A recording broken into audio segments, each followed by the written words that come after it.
So let me ask you something real quick. If you turned on the Christmas Day game yesterday at Madison Square Garden and saw the Knicks down 17 points in the fourth quarter, did you think it was over? Because what happened next was not just a comeback, it was a statement about this team's depth, about its young players, and about one guard in particular who just forced the Knicks to rethink their rotation moving forward. And no, this is not just about Jalen Brunson. Yes, the Knicks beat the Cavaliers in a thriller on Christmas Day. Yes, Brunson gave you 34 points like it was business as usual.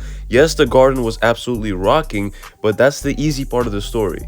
The real story is that the Knicks were shorthanded, emotionally drained, coming off of a tough loss in Minnesota and staring at what could have been a brutal Christmas collapse on national television. Instead, they flipped the switch late in the game, and the reason they were even able to flip it is what matters most. Down 17 in the fourth quarter, that's usually when rotations tighten, that's usually when stars take over, that's usually when you stop experimenting. But what changed this game was not panic. It was some of the role players stepping up at the exact right moment. Jordan Clarkson comes off the bench and gives you 25 important points, attacking mismatches, pushing tempo, and keeping the offense alive when Cleveland started to wobble. Mitchell Robinson dominates the glass, 13 rebounds, most of them in crunch time, giving the Knicks extra possessions when they absolutely needed them. And then there was the guy who completely changed the energy in the building, Tyler Kolek, not a rookie, a second-year guard who looks like he's done waiting. 16 huge points, 9 assists, hit multiple threes late in the game that blew the roof off of the Garden. And here's the thing that matters most, this was not chaos basketball. Kolek wasn't rushing, he wasn't guessing, and he wasn't freelancing. He was running the offense smoothly. He was reading defenders, he was making the simple pass and taking the shot when it was there. That's not someone that's playing well because he's hot.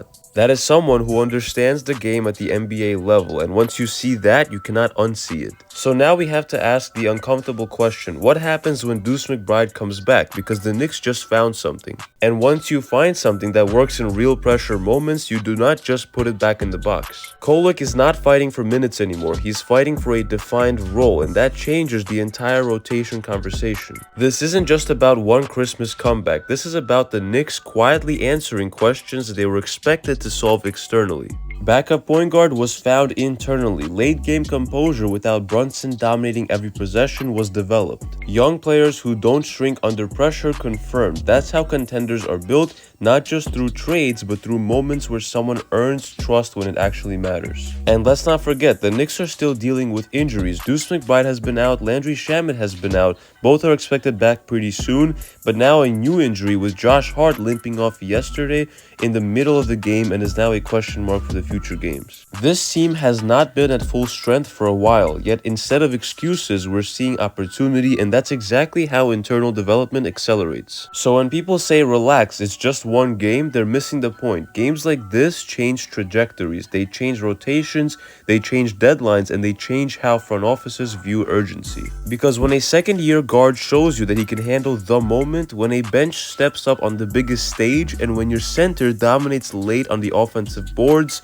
without needing plays called for him, that's not noise, that's information. So the Knicks did not just win a Christmas game, they uncovered another layer of who they are, and now the real question is not if this team needs help, it's where and how much, now that some of those answers might already be in the building. Also, the next game is going to be on Saturday night 8 p.m. against the Atlanta Hawks, followed by Monday night's game, which is against the New Orleans Pelicans in New Orleans 8 p.m.